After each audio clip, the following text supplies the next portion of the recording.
Are you experiencing rejection in your life, specifically ad rejection from Facebook? Well, today I'm going to cover how you can avoid that from happening in the first place so that you can put your ads out there and get high quality leads coming through the door, a positive ROI, and avoid all that frustration that comes with having to go back and forth with Facebook and try and figure out why your ads aren't going through. So I'm Brian Czekanski. If this is the first time joining one of my lives, I am a Facebook ad copywriter that focuses on not only managing ads for clients, but also doing all the writing for them. So I do have a lot of experience in terms of getting my ads rejected, and it's something that is becoming more and more prevalent every day. So like in my inbox, I almost feel like urgent care of the amount of people that are coming through saying, my ad just got rejected. What can I do to solve this and actually get it running again?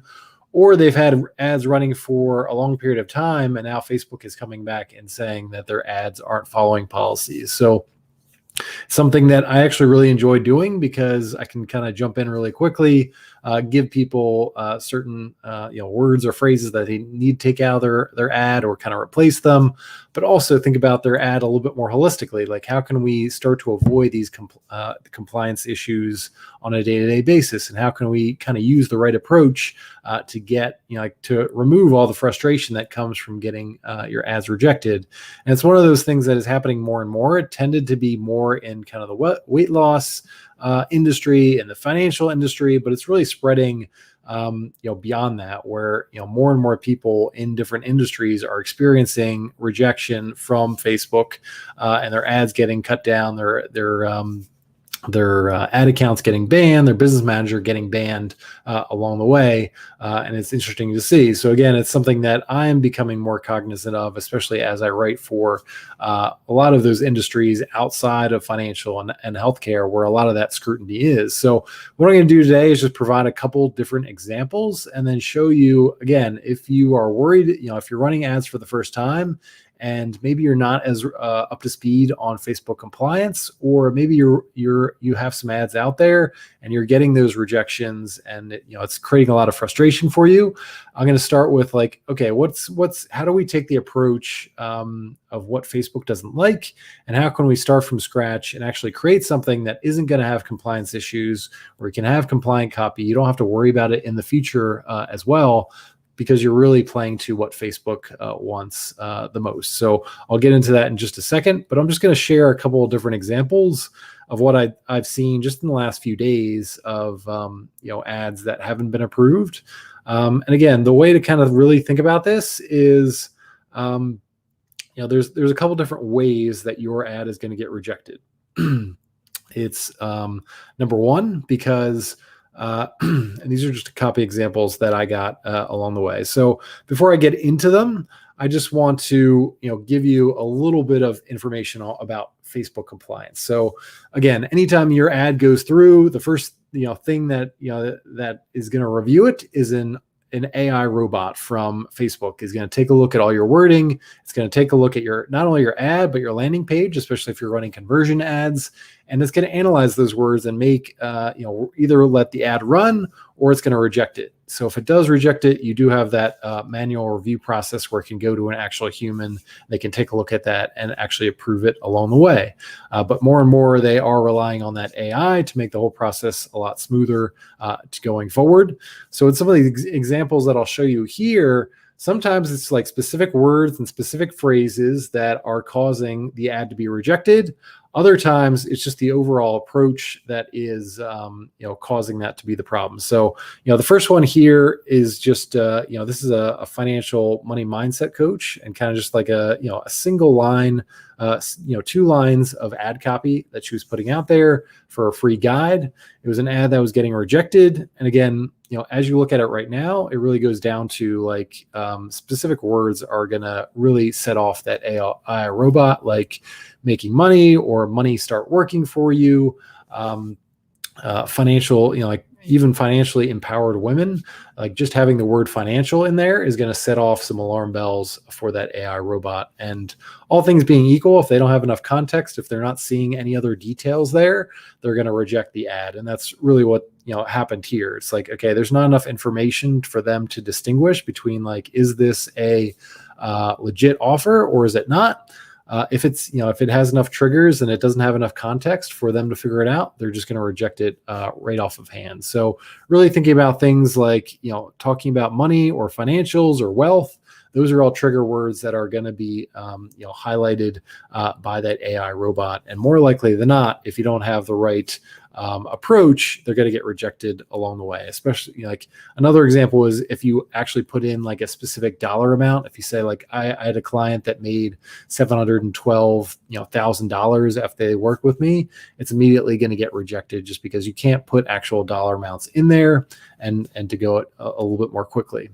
The other way to kind of, and this kind of goes down to the example here is like really thinking about, it goes to the overall approach. Like most people, what they do is they write ads and they try and directly write to their audience and make promises and ask them questions. And the overall idea is like Facebook doesn't like that. When you are trying to directly call out your audience, they don't like that because it looks like an ad. Like Facebook wants you to write ads that fit into the news feed, that don't kind of really stick out. They want your ads to be just like a regular Facebook post where you're either telling a story about yourself or a third-party story, something like that. Normal Facebook posts don't have a lot of you language in there, and they don't call out their audience, like call out the reader, the audience. But this is kind of like, again, like you go back 3 or 5 years ago, this kind of copy, the more direct copy where you're calling out your audience was completely fine. But again, things have changed.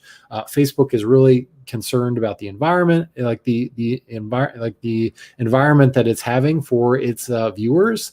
They want to make sure that as more and more ads are coming into the news feed, that people aren't just like scrolling even more through, because they can, they can distinguish between what's an ad and what isn't based on the language being used. So Facebook is pushing you, whether you know it or not, to make your ads less direct to the audience and make them more story-based and more indirect in terms of what the approach is. And again, this is just another example below in terms of ad copy that's out there. Again, asking the audience direct questions. Where do I find the right people? Do you even know what to do? Stop second guessing yourself. Again, this is not something that a regular Facebook user would put out a post and kind of question the audience as you go along.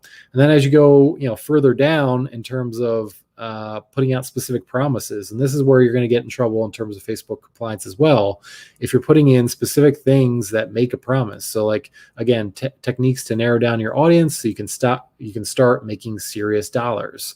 So again, anytime you're putting any kind of money in there, or even using dollar signs, or even the money bag emoji, the AI is going to be able to pick that up. It's gonna set off kind of a red flag for them, and it's going to make it more likely that your ad is going to get rejected.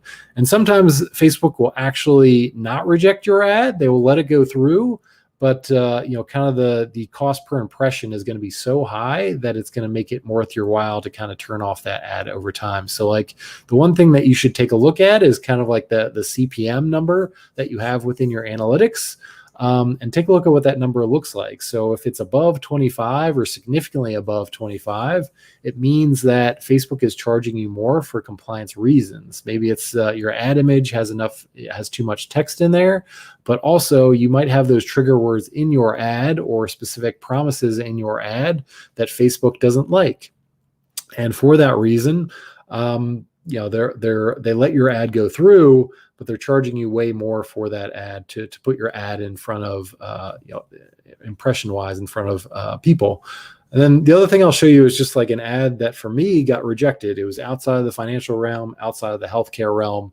And again, kind of goes to like outside of those normal industries where there's a lot of scrutiny, you're getting rejections because, again, this ad was too direct. It was calling out the audience, and it was something that I completely rewrote and used kind of a third-party story to kind of draw in my audience and still get, and the ad right now using that third-party story is doing way better. The CPM has come down significantly. It probably had a CPM around 55 before. Now it's got a CPM around 10. So the costs have come down dramatically. The results have gone up. But my overall message really hasn't changed in looking at that. So you can see this one here, wondering how to get the highest possible offer from investors. presenting your technology to investors isn't easy. So there's a lot of you language. It's calling out the audience directly. But for this one, it was kind of gets down to like specific words. So like the headline that we had and the name of the quiz funnel in this case was, what's your number one IP valuation killer? And again, the idea of the killer was kind of like, what's your biggest mistake that's going on for you right now? But again, just the word killer alone, but also the ad being more direct to that audience was kind of the key things that were kind of leading to the ad being rejected. But eventually getting run, like eventually they allowed the ad to go through, but the CPM was so high that it didn't even make sense for us to continue running it. So again, take a look at that CPM. Even if your ad does get approved, that doesn't mean compliance wise that you've completely checked the box in terms of what you want to do. So what I want to kind of show you is, yesterday I went through a bunch of how you can use video testimonials to tell that third-party story. Today I wanted to show you an example of how you can actually use your own story to build that connection with your audience, build up your credibility, but also share those ideas that you're looking to go out there and do. So this was actually a divorce coach that I came across just in the last week. And I really loved her story because her whole why becoming a divorce coach is she went through a horrible divorce. I don't know how long, probably decades ago.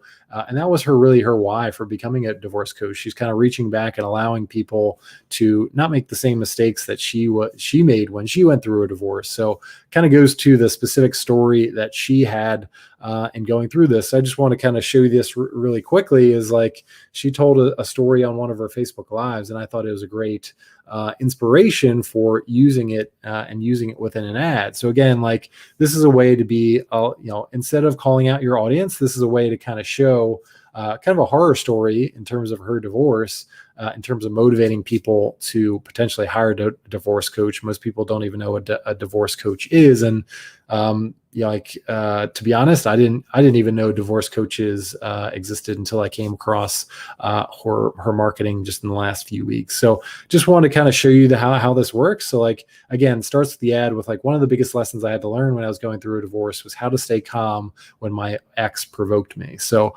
using that line and that line in her story, kind of as that soundbite to, especially as those people that are contemplating divorce within their newsfeed, how do we stop their scroll, get them reading, and hit that see more button? Because they get the line like, when my ex provoked me, like, okay, like there's a juicy story here. I got to hit see more and see what's going on. We were living in the same house for months, which is awful during divorce. He felt he could still tell me what to do, told me not to spend so much money on groceries, stop buying nuts, he would say. He got angry when I made dinner for the kids and didn't personally invite him to the table. So all of a sudden you're getting a visualization of like, okay, if you are contemplating divorce and thinking about like, okay, how could this go wrong? Like, how bad could it get? This kind of gets into like just going through all the things. He put all my clothes and personal belongings into boxes in the hallway for everyone to see. He told my children things he shouldn't have about our finances, like mean texts and emails became the norm. So like, all of a sudden you know that divorce is going to be a painful experience, and it can be potentially messy, but did you really realize like it could be this bad? And you're kind of stuck living with your ex, even going through that divorce process. And then kind of gets into kind of the transformation and kind of gets to her way of kind of getting through the situation. So I had to be a bigger person again and again. Sometimes I did it well, many times I didn't. My mantra became this. And then eventually get to the conclusion. So like, eventually she did get through the divorce, but there was a lot of aha moments for her. There was a transformation. She was also had kids at the time. So that was something that her audience tends to have as well. Like they're kind of two parents going through a divorce, but there is kind of ramifications in terms of those children as well. And then she kind of mentions like, again, at the end of kind of going through her divorce, that was kind of her inspiration for becoming a divorce coach, to like help people never have to go through the divorce that she experienced, so that that this painful process can be quicker, easier, and cheaper. So like, again, like that's her kind of value proposition, is like, if you're going through a divorce, it's going to be painful nonetheless, but you might as well hire a divorce coach so we can get it done as quickly as possible, so that you can save thousands of dollars. And it becomes a lot easier. You kind of you're able to kind of divide up the stuff and go along with that. But you also have the support and guidance along the way. So like as you are trying to make those decisions and working with the lawyers and all that kind of stuff, like you have somebody you can go to and answer those questions, and you feel better about you have more clarity and all those kind of things as you go along, and it kind of gets to that end benefit, ensuring a way better outcome for you and your children with a lot less headache. And it goes into, and again, it's another inspiration into her free guide at this point. So this is just an opt-in for this divorce coach to kind of start that conversation in terms of like, if you're thinking about divorce, like here's a free guide that I put out there to kind of start that process, to have a little bit more clarity on how to go into it, how to get through it, all those kind of things. And it's an easy way for her to set up a free call with her or start that relationship with you. So that's just an easier example that I had just top of mind, but really thinking about like, okay, like in your own story, when have you been in your audience's shoes, and how can you kind of articulate that via a story to kind of really build that connection, to build up your credibility, in this case, to kind of explain why you became this divorce coach in the first place, and to kind of explain like, what's your value proposition? How can I potentially help you? What are the key benefits on the other side, especially on a kind of a painful process of divorce anyway? So I thought that was just a great example. Again, I'll link to the live I had from yesterday, where I went through kind of step by step, how can you use some of those success story testimonials that you might have. That's another great example of how you can put that out there, but also think about more holistically, like what are those stories, what are those trigger moments that your audience is going through? So if you don't have success stories, maybe your story isn't as relevant to your audience, you can always find a third party type story that you can kind of weave through in terms of connecting them with their problems they have now, talking about the benefits that they want the most, and kind of describing your formula for getting those results, quicker and easier than any other logical option that is out there. So again, one of the things that, as I kind of just wrap up here, as you kind of think about potentially getting rejected by Facebook in terms of those ads, it tends to be when you're being more direct and going out to that audience, and how you're going out to the audience, and going out there and speaking more directly to the audience, calling them out in terms of the problems, talking about the benefits that are out there, and really trying to build that connection over time. So, really important that, more often than not, Facebook is going to reject, and I'm seeing it more and more across various different industries. If you're trying to call out the audience and talk to them directly, Facebook doesn't like that, because it wants to create a user experience that makes it almost hard for those ads to be seen within their newsfeed. You want them to Facebook wants your ads to blend in with the rest of the posts that are out there, so that the only thing that really distinguishes your ad is maybe the button at the bottom that goes to that link, but also just that sponsored, text right below your business page as well. If nothing else, your ad looks exactly like any other post that is out there that really connects with them, gets them to take action, and the other part as well is like, if you write in more of an indirect manner and people start liking your ad, and I've seen this with some of the story ads that I have more recently, people are going to start liking your post, they're going to comment on it, they're going to share it to other people, because it's engaging, it's catching their attention, it's motivating them to take action. And the more engagement that you have on an ad, maybe that's not the, if you're running a conversion ad, you don't really care as much about that engagement. But the more engagement that you have on your ad, the more that Facebook is going to show it to more and more, impressions within your target audience at lower cost. So that's just kind of an interesting side benefit of that, is like, if you're writing in a story-based, indirect manner and not calling out your audience, and it's really resonating with your audience, a great way of getting kind of an additional side benefit is doing it in that way. So, think about that. Again, there's specific trigger words that are going to come up. They're kind of a moving target as you go along, but especially in the financial realm, especially in weight loss, there's, certain negative words that you're going to want to avoid. Everything around making money or building wealth are one of those that, are just an example of trigger words that are going to, lead to your ad being rejected. So again, one of the things I covered in this section is really thinking about either using your own story and using the example that I had out there to maybe connect with your audience, especially if you've had some of the same problems and been in the same situations as your target audience along the way. So any questions, or if you've had more recent rejected ads in your business manager, feel free to leave comments below.